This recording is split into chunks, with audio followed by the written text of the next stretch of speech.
I'm slowly falling in love with Clip Studio Paint. No, seriously, I really am.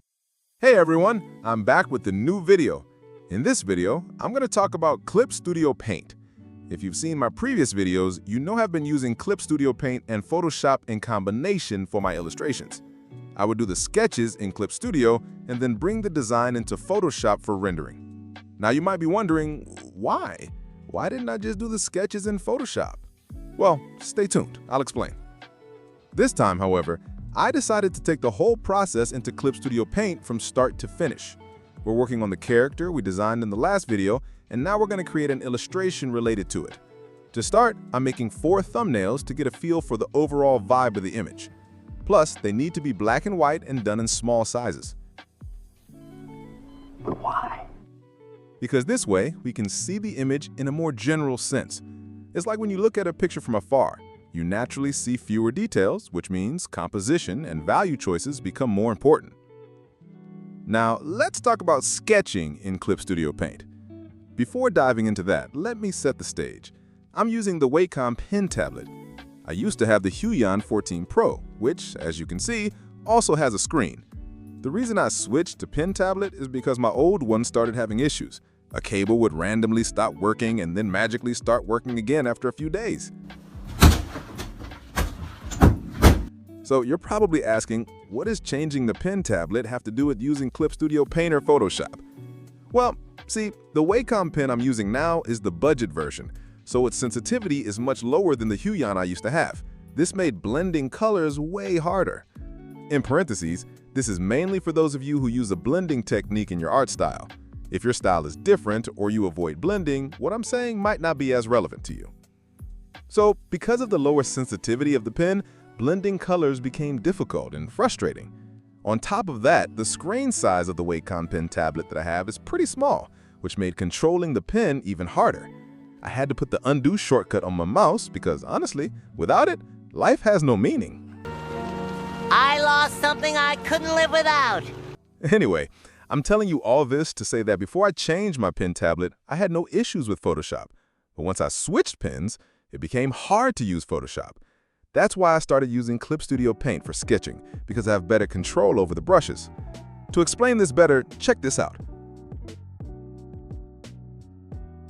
As you can see, in Photoshop, the pen placement is a bit delayed and the line you draw follows it with some lag.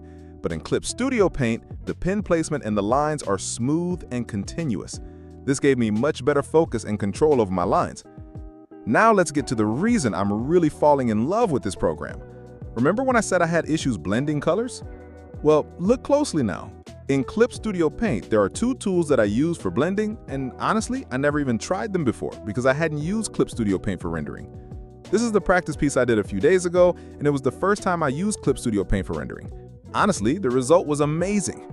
Right after this design, I decided to take the whole process into Clip Studio Paint. Nice.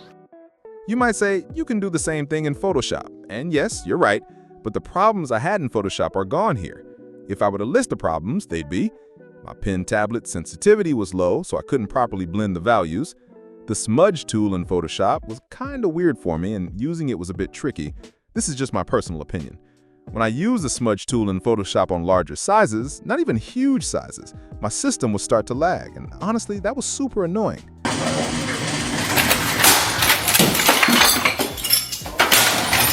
All these things led me to Clip Studio Paint.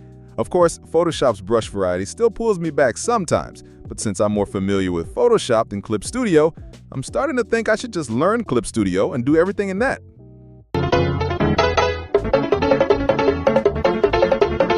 Okay, let's get back to the design. We've picked the thumbnails.